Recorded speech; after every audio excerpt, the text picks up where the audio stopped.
संविधान की प्रारूप समिति के अध्यक्ष थे।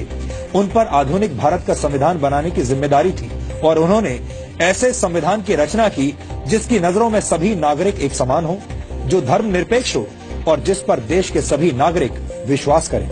एक तरह से भीमराव अंबेडकर ने आजाद भारत के डीएनए की रचना की थी। इसके अलावा डॉक्टर अंबेडकर की प्रेरणा से ही भारत के फाइनेंस कमीशन यानी वित्त आयोग की स्थापना हुई थी। डॉक्टर अंबेडकर के आइडियाज से ही भारत के केंद्रीय बैंक की स्थापना हुई, जिसे आज हम रिजर्व बैंक ऑफ इंडिया के नाम से जानते हैं। दामोदर घाटी परियोजना, हीराकुंड परियोजना और सोन नदी परियोजना को स्थापित करने में डॉक्टर अंबेडकर ने बड़ी भूमिका निभाई थी। भारत में एम्प्लॉयमेंट एक्सचेंजेस की स्थापना भी डॉक्टर अंबेडकर के विचारों की वजह से ही हुई थी। भारत में पानी और बिजली के ग्रिड सिस्टम की स्थापना में भी डॉक्टर अंबेडकर का अहम योगदान माना जाता है। भारत को एक स्वतंत्र चुनाव आयोग भी डॉक्टर भीमराव अंबेडकर की ही देन है। ये वो योगदान है जिन्हें आजादी के बाद की तमाम सरकारों ने हमेशा ही अनदेखा किया है। यानी योजनाएं और विचार अंबेडकर के थे, लेकिन उनका श्रेय दूसरे नेताओं ने लूटा।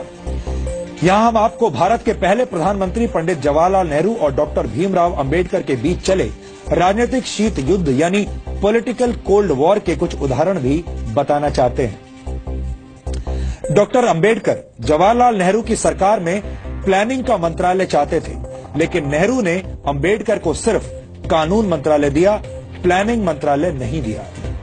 डॉक्टर अंबेडकर विदेश और रक्षा मामलों की समितियों में सदस्यता चाहते थे, लेकिन नेहरू सरकार ने डॉक्टर अंबेडकर को ऐसी किसी भी समिति का सदस्य नहीं बनाया। डॉक्टर अंबेडकर नेहरू सरकार की विदेश नीति से असहमत थे। डॉक्टर अंबेडकर हिंदुओं में सामाजिक अधिकार और महिलाओं को संपत्ति का अधिकार देने की बात करने वाले हिंदू कोड को समाज सुधार के लिए जरूरी मानते थे, लेकिन नेहरू सरकार ने अंबेडकर के मंत्री रहते हुए हिंदू कोड को स्वीकार नहीं किया। यहां तक कि डॉक्टर अंबेडकर को भारत रत्न सम्मान देने के लिए भी कोई पहल नहीं की गई।